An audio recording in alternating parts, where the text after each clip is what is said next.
Assalamualaikum warahmatullahi wabarakatuh. Kita kembali lagi di SMP Wijaya Putra Official di Welcome to my class. Saat ini saya kedatangan tamu. Woi, siapa ini? Ayo, siapa ayo? Sek, gini dulu. Oke. Tinju. Ulang tak? Oh iya. Kenalan dulu dong, Pak. Halo. Ini siapa? Pasti kan viewers di sana kan pengen tahu. Ini siapa sih? Oh iya dah. Silakan. Oke, perkenalkan saya Triwahyu Widodo. Saya di SMP Wijaya Putra mengajar bahasa daerah atau bahasa Jawa. Bahasa Jawa. Ya. How are you, Pak Tri? Kulo alhamdulillah saya. Alhamdulillah saya. Kabaripun kulo saya. Saya Saya itu baik, bagus. Sehat. Ini kalau dilihat-lihat saya backgroundnya bahasa Inggris jenengan bahasa Jawa. Loh, enggak apa-apa. Kan 3 macam bahasa memang penting Yes. sih, Mem ya. Yeah, that's right. You right. I do agree with you. Nggih. Pak Tri, dari kemarin saya pengen ketemu Pak Tri nih. Aduh. Kepingin ngepoin Pak Tri sebenarnya. Oh ya, monggo. Apa ini yang mau dikepoin apa nih? Nah, kalau lihat seorang Pak Tri ini kan sosoknya masih muda lah. Saya yakin Anda masih muda ya kan? Ya. Oh ya. Nah, kok milih bahasa Jawa ini kan suatu pertanyaan yang, kalau dibilang besar ya kayaknya kok pengen tahu urusan Pak Tri milih bahasa Jawa kenapa? Tapi kenapa milih bahasa Jawa ini beneran nih? I'm serious. Why? Butuh jawaban yang bagaimana ini? Waduh, yang emang jawabannya ada berapa? Mau jawaban yang jujur atau tidak jujur? Nah lo, dua-duanya deh. Dua-duanya, waduh. Kan tadi bilang saya pengen ngepoin Pak Tri ya. Oke. Jawaban jujur sama nggak jujur saya terima deh. Oke, yang pertama, Mika, kalau jawaban jujur, kalau boleh saya jujur di sini, iseng. Hah? Iseng. Saya ambil kuliah bahasa Jawa dulu. Iseng? Iseng. Coba berhadiah kasarannya gitu, Mem. Ini beneran? Beneran. Dulu itu kan zamannya masih SNMPTN ya, lulus dari SMA dulu namanya. Nah, kebetulan teman-teman saya itu banyak yang daftar SNMPTN, sedangkan saya itu enggak. Oke. Terus saya lihat teman-teman saya kok pada sibuk ngurus SNMPTN, kok saya nggak ngapa-ngapain. Ya akhirnya saya ikutlah, Mem, nyoba daftar. Saya milih jurusan, ada 2 jurusan waktu itu yang saya pilih. Saya masih ingat. Yang pertama yaitu bahasa Jawa ini, yang kedua pendidikan sejarah. Semua saya ambil di UNESA. Nah, dan mungkin ya nggak tahu ya, alhamdulillah mungkin rezeki atau gimana. Ya itu, akhirnya malah yang diterima masuk di bahasa Jawa. Iya, Mem, betul. Berawal dari sebuah keisengan Sengat. karena ikut teman-teman. Nggak taunya malah masuk. Gitu. Akhirnya ini yang diambil ya. Ya sudah, kata orang tua, wis gak apa-apa le dilakoni ae. Ya sampun saya jalani. Ya kan biasanya kalau orang muda ini ya milihnya yang komputer lah, teknik apa gitu. Ini bahasa Jawa. Jadi saya sempat kok kenapa ya? Jadi itu tadi jujur apa enggak jujur tadi? Jujur. Itu jujur. Jujur. Ya. Lah iki sing gak jujur sing ya apa? Sing gak jujur ya apa ya gak jujur ya? Wis anggap aja jujur aja itu aja Men ya. Yang gak jujur gak usah ya. Biar aman ya. Iya, biar aman sentosa ya. Oke. Berarti memang ini sudah jadi jalan hidupnya. Ya, Yes, mungkin sudah kayak jadi gitu jalan ya. ninja saya mungkin ya. Pondok mana? Oke, pertanyaan kedua ini. Sudah memilih bahasa Jawa. Yang jadi pilihan ini ya. Terus yang kedua, kalau menurut jenengan pribadi nih, kenapa jadi menarik mempelajari bahasa Jawa? Terus manfaatnya apa kalau buat Pak Tri sendiri nih? Kenapa jadi menarik untuk belajar bahasa Jawa? Yang pertama adalah lebih mengenal, kalau bagi saya ya Mem ya, terutama lebih mengenal lagi dengan bahasa ibu. Maksudnya bahasa ibu adalah betul. Saya atau dengan orang lain yang mungkin lahir asli di Jawa, yang namanya bahasa ibu adalah bahasa yang pertama disampaikan oleh ibu. Nah, bahasa ibunya adalah bahasa Jawa itu tadi. Akhirnya lebih pelajari, lebih memahami, lebih mengertilah ketimbang dulu dengan bahasa Jawa. Jadi ternyata di balik bahasa Jawa yang dulu yang hanya segini, oh ternyata di baliknya ada yang begini gitu. Ternyata kenyataannya seperti luas, ini. Ternyata lebih luas daripada yang hanya dulu disampaikan oleh yang ibu. Di sekolah, ya, yang di sekolah atau di orang tua rumah, ya. Ya, ternyata ketika mempelajari di perkuliahan, oh ternyata lebih luas lagi begitu. Ada yang sisi menariknya tuh sangat luar biasa lah buat seorang Pak Tri ya. Betul. Oke. Kalau manfaatnya sendiri? Manfaatnya selain bahasa ibu tadi. Manfaatnya yang jelas karena bekerja sebagai guru bahasa Jawa. Ya, itu manfaat utama yang menjadikan saya guru bahasa Jawa ya. Manfaatnya adalah kalau saya melihat pengalaman sendiri ya, manfaatnya ketika saya bisa ngomong dengan bahasa Jawa, terutama basa kromo nggih, Mem nggih. Dengan orang yang lebih sepuh atau mungkin dengan orang yang baru saya ketemui di jalan misal, mereka akan lebih gimana ya, sedikit lebih respect kepada kita gitu. Bisa bahasa Jawa rek gitu ya. Iya, mungkin si enom tapi ngerti bahasa Jawa, sopan rek arek iki. Gitu. Nah, ngerti unggah-ungguh iya, gitu. Saya bisa bayangkan itu. Jarang loh sekarang bisa bahasa Jawa yang benar-benar, apalagi anak-anak muda ini Pak Tri ya. Bener kan ya? Jarang. Iya. Saya mengakui ini. Jadi manfaatnya itu. Nah, tadi saya tertarik nih. Kenapa, Mem? Ternyata bahasa Jawa itu lebih dari apa yang kita ketahui saat kita di rumah, saat kita di sekolah. Ya. Ceritain dong pengalamannya yang sangat luar biasa. Ya, salah satu contohnya aja ketika di perkuliahan itu saya jadi bisa tahu, misal untuk pengucapan saja, Mem. Cara pengucapan aja. Kan kita bicara Hono Coroka lah misalnya. Hono Coroka kan ada 20. Itu cara pengucapan antara do sama do, to sama to itu ada perbedaan. Do sama do, to sama to. Contohnya, salah satu contohnya yang di Hono Coroka itu. Iya, kan ada Hono Coroka do, to, sawala, podo, jayanya mogo, botongo. Waduh, gak nutup saya. Oh, seperti itu ya. Iya, salah satu contohnya perbedaannya adalah misal pengucapan kata wedi dan juga wedi. Oh iya ya, beda loh. Wedi ku pasir. Ayo, yang pasir yang mana? Wedi. Ayo, yang pasir yang mana kira-kira? Wedi. Betul. Lah wedi ku takut. Betul. Oh, beda ya itu. Beda, Mem. Beda. Jadi ketika wedi itu kalau dalam bahasa Indonesia adalah takut. Kalau wedi itu mungkin pasir atau tanah ya, gitu. Nah, ini baru tahu. Kan kadang ada orang yang bilang, "Wah, aku wedi loh. Masa aku pasir?" Saya wedi. Iya, karena bilangnya aku wedi loh. Kalau saya kan, loh, iki wong tak pasir. Bener ya. Jadi ada apa ya, stressingnya kalau di bahasa saya ini. Iya, apa itu? Ya gitu deh. Gitu deh. Wah, menarik. Ya, salah satu contohnya itu. Ini bahasa Jawa lagi nih. Kendalanya apa saat mempelajari bahasa Jawa? Zamannya Pak Tri kuliah. Apa? Mungkin menyambung dari jawaban jujur saya tadi ya, Mem. Yang iseng tadi. Menyambung dari jawaban jujur tadi ya. Namanya di sekolah SD sampai SMA kan mungkin dipelajari bahasa daerah kan ya wis ya begitulah. Seperti buku gitu. Seperti buku. Ono buku wis garapen kasarane. Dulu. Kalau sekarang mungkin sudah beda mungkin cara pengajarannya. Nah, contohnya untuk tembang saja lah. Contohnya untuk nembang. Iya. Contohnya untuk nembang saja. Dulu saya terakhir ada ujian praktek nembang tuh SMP. Habis itu kan saya di SMA dihapus. Maksudnya bahasa Jawa itu udah ada. Sampai saya di kelas 3 baru ada lagi. Nah, terakhir ada nembang itu berarti kan saya SMP kelas 3. Itu untuk ujian praktek. Itu saya tahu nembang itu baru itu. Karena harus nembang. Iya, betul. Akhirnya diajari sama guru bahasa Jawa waktu itu, saya masih ingat namanya adalah Ibu Sulis. Bu Sulis? Iya, Bu Sulis. Nah, disuruh nembang, diajari nembang untuk ujian praktek. Ya udah, ya itu aja yang saya tahu, hanya tembang itu hanya sebatas itu. Ternyata pas di kuliah diajari lagi. Ternyata tembang itu ada macamnya seperti ini, macam misal tembang mocopat, ada yang namanya tembang dolanan, juga ada gitu. Kalau tembang mocopat kan yang mungkin seperti jenengan tahu, misal ada gambuh, pangkur, pucung, dan lain sebagainya.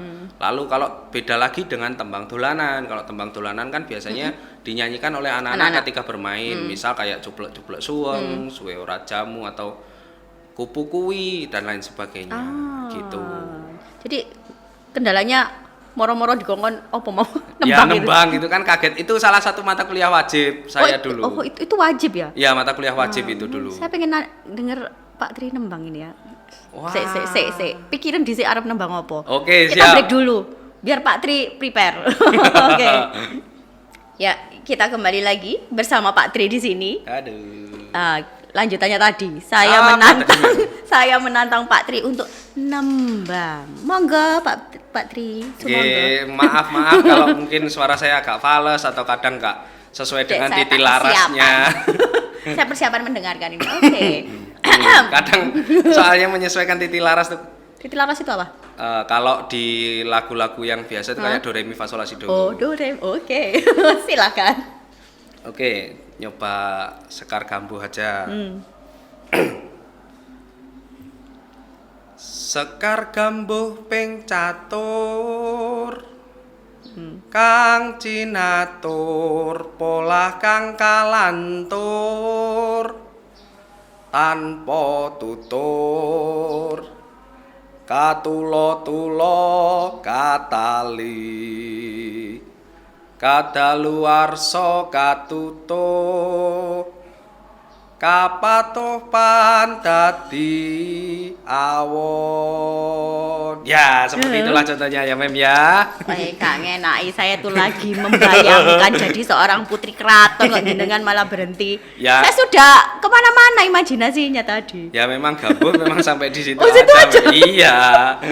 Nanti kita nyanyi lagi di belakang ya. Siap. Aduh, menarik sekali nih. Jadi Ya. ada yang seperti itu ya ternyata bahasa Iya, Jawa Mem. ya. Betul. Jadi contoh tembang ini adalah salah satu mata kuliah wajib yang harus diselesaikan semua mahasiswa yang berkuliah di jurusan bahasa Jawa. Harus bisa nembang. Harus. Terus tulisannya Hono Coroko itu. Oh, enggak. Nah, Loh, ini yang lah, harus. lah. Nah, Ada ini lagi? yang harus sedikit diluruskan. Monggo yang gimana nih? Dulu di perkuliahan itu enggak harus selalu menulis dengan aksara Jawa. Kita menulis tetap dengan tulisan biasa, Mem, tetap tulisan biasa. Enggak apa namanya harus aksara Jawa itu enggak. Kalau menulis aksara Jawa itu mungkin pas itu untuk abstrak skripsi. Oh, itu harus. Iya, harus ada tulisan aksara Jawa untuk abstrak skripsi. Ini di laptop saya masih ada. Wah, itu Hono Coroko itu ya? Iya, betul. Apa dari dulu Jawa itu memang tulisannya Hono Coroko itu atau ada tulisan lain lagi enggak? Hono Coroko itu aja. Iya. Oh, memang itu ya.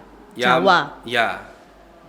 Bahasanya juga untuk Jawa ini yang apa sih? Kromo Inggil dan lain-lain itu. Kan ada ngoko sama kromo. Kalau ngoko dibagi dua, ngoko lugu sama ngoko alus. Kromo juga sama kromo itu yang lugu sama dipelajari. kromo alus iya. Oke, di kelas ini ya. Kan biasanya anak-anak Apa, waktunya apa bahasa Jawa? Aku nggak bisa. Iya. Nah, ini apa sih tantangannya waktu di kelas itu ngajar bahasa Jawa itu? Tantangannya mungkin adalah ya itu tadi mungkin kalau apa namanya anak milenial ya berarti sekarang. Oh iya. Iya betul ya. Generation Z. Ya generasi Z. Ah. Ya mungkin untuk yang menjadi tantangannya adalah membuat siswa ini untuk mencoba ngomong menggunakan bahasa Jawa. Itu yang menjadi tantangan. Ya? Iya, karena mereka tuh sudah saya minta untuk mencoba pasti tapi bilangnya gak iso Pak. Belum mencoba sudah bilang gitu. Betul, belum mencoba tapi sudah gak iso Pak, gak iso ngono. Kan aku kan jadi ya opo ngono ya. Mungkin jarang dipakai itu tadi ya. Iya, kemungkinan betul. Saya pernah tanya ke 1 atau 2 kelas. Rek, lek nang omahku ngomongmu nganggo basa apa rek ngono? Apa jawabannya, Pak Tri? Ada yang bilang bahasa Indonesia, Pak. Campur, Pak. Campur. Bahasa Inggris, Pak. Waduh, lagi bahasa Inggris. Ya, tapi kebanyakan mereka memang di rumah itu kalau ndak campur pakai bahasa Indonesia, Gitu. Dan apalagi dari suku ya? Apa mempengaruhi juga? Oh ya, saya ingat kan ada beberapa siswa juga kan. Gitu. Iya, beberapa siswa juga kan bukan asli orang Jawa ya, Mem ya. Contoh misal ada dari yang Sumatera, pindahan dari Palembang maksudnya atau pindahan dari Kalimantan ataupun dari Maluku kan juga ada gitu. Itu yang mungkin kendala khususan juga. Kendala khususon untuk mengajar mereka juga. Waduh, butuh Ekstra, kesabaran ya, ini kayaknya. betul. Wah. Jadi kiatnya apa ya untuk Pak Tri biar bahasa Jawa bisa diajarkan di kelas? Kiat seorang Pak Tri ini. Kalau kiat Biar saya menyenangkan. Iya, kalau saya pribadi ya Mem ya. Pertama, saya baca dulu situasinya. Maksudnya ini anak maunya gimana? Kesukaannya sebagian besar atau rata-rata kelas ini kesukaannya model yang gimana? Apakah harus model selalu membaca buku? Apakah model ceramah atau bagaimana? Nah, ternyata kebanyakan modelnya yang disuka adalah ya ceramah tapi diselingi dengan guyonan. Nek gak gitu, serius gak gelem ya Pak yo? Iya, iya Mem, betul. Saya datang aja, Pak Tri, wis bingung karpe berarti kita dewe. sudah Nah, antusias. Itu sudah good step lah. Iya. Antusias lihat gurunya, "Duh, aku pengen belajar bahasa Jawa ya, ini." gitu. Nah, makanya saya menciptakan kalau itu ngajar dulu. itu saya selingi dengan guyonan, kadang saya selingi dengan topik yang lain yang di luar pelajaran kadang jadinya. Harus ya. Iya. Betul. Untuk memancing mereka untuk konsen lagi dengan saya, konsen lagi. Kalau sudah konsen, kita pegang lagi. Kalau sudah gelembosi, kasih guyonan lagi. Tarik ulur gitu. Iya. Kalau udah gitu mereka bosen, Mem. Jujur mereka bosen. Benar. Pernah ada yang bilang, "Pak, aku gak iso, gak paham." Iya, mereka kelas, Pak." mindsetnya langsung aku nggak iso, Pak. Iya, makanya dari kata ndak bisa tadi akhirnya saya cari Ayo tak tantang kamu ya, sini. Pasti seneng. selingi guyonan aja, selingi guyonan biar mereka tertarik. Ya akhirnya betul. ya itu tadi akhirnya ada yang tadi awalnya ndak suka dengan pelajaran bahasa Jawa, tapi dengan metode selingan guyon tadi akhirnya jadi mau untuk belajar dan mengikuti gitu, Mem. Dan mau mencoba untuk sedikit-sedikit ngomong, misal izin ke kamar mandi, Pak izin datang wingking. Oh, nggih monggo. Itu termasuk tanda-tanda yang positif ya. Iya. Perubahannya. Iya, mau Progress. bilang Pak izin datang wingking. Oh, nggih, silakan. Perlu dicontoh ini tipsnya ini. Baiklah, untuk anak-anak viewers, students di sana, Pak. Kiat-kiat bagi mereka-mereka yang memang harus menghadapi bahasa Jawa sebagai salah satu mapelnya. Nah, kiat-kiat apa sih yang perlu mereka miliki? Mungkin Pak Tri bisa mengusulkan. Kiat-kiat yang harus dimiliki adalah yang jelas pertama, semangat, oke. pantang menyerah, jangan takut akan tantangan. Oh iya betul, jangan takut akan tantangan. Saya suka ini, terus. Ya karena kan mungkin kalau bagi anak-anak sekarang kan bahasa Jawa ini seperti bahasa asing. Karena yaitu tadi mungkin di lingkungan di rumah sudah jarang digunakan, lebih sering menggunakan bahasa Indonesia mungkin ya. Jadi mereka menganggap bahasa Jawa ini kadang seperti bahasa Inggris atau bahasa Mandarin atau bahasa luar yang lain ya. Betul. Padahal itu bahasa ibu kita ya. Betul, bahasa ibu. Bahasa yang sudah kita dengar saat kita masih anak-anak, kecil. Bahasa Iya. kita, betul. Wah, menarik sekali. Baik, untuk closing ini, mungkin ada yang harus Pak Tri sampaikan tentang pembelajaran bahasa Jawa di sana? Ya, yang mau saya sampaikan yang jelas yaitu tadi, tetap semangat buat semuanya untuk belajar bahasa Jawa. Jangan malu untuk belajar bahasa ibu atau bahasa Jawa. Kalau sampean malu, siapa lagi yang mau meneruskan bahasa ibu ini? Kalau sudah hilang nanti, wah, nggak ada pewarisnya ya? Iya, nggak ada pewarisnya, sangat merepotkan nanti jadinya. Hilanglah sudah identitasnya. Nah, apalagi kita yang orang Jawa ini. Iya, betul. Terima kasih. Siap. Oke, mungkin closing dari saya juga. Marilah kita mencoba untuk merubah sedikit tentang pemikiran kita dari pemikiran kita yang stagnan, yang tetap menjadi pemikiran yang bertumbuh. Sesuatu yang tidak bisa atau yang susah untuk dikuasai seperti bahasa Jawa ya Pak Tri ya. Kita merubah bukan menjadi suatu kendala atau bukan menjadi suatu masalah, tapi kita merubahnya di pemikiran kita untuk menjadi suatu tantangan yang bisa kita lalui ya. Betul. Karena itu adalah sesuatu yang memang penting untuk kita pelajari. Baiklah, terima kasih viewers, student di sana. Untuk pertemuan kita dengan Pak Tri kali ini sudah selesai. Jadi don't forget, just stay tune. Tetap di Welcome to My Class untuk mengikuti pembahasan-pembahasan terkait dengan mapel-mapel yang ada di sekolah yang lainnya. Oke, thank you. Wassalamualaikum warahmatullahi wabarakatuh. Pak Tri, thank you. Sami-sami. Kak matur suwun ya. Matur nuwun. Matur nuwun. Nggih, sami-sami. Oke. Dah.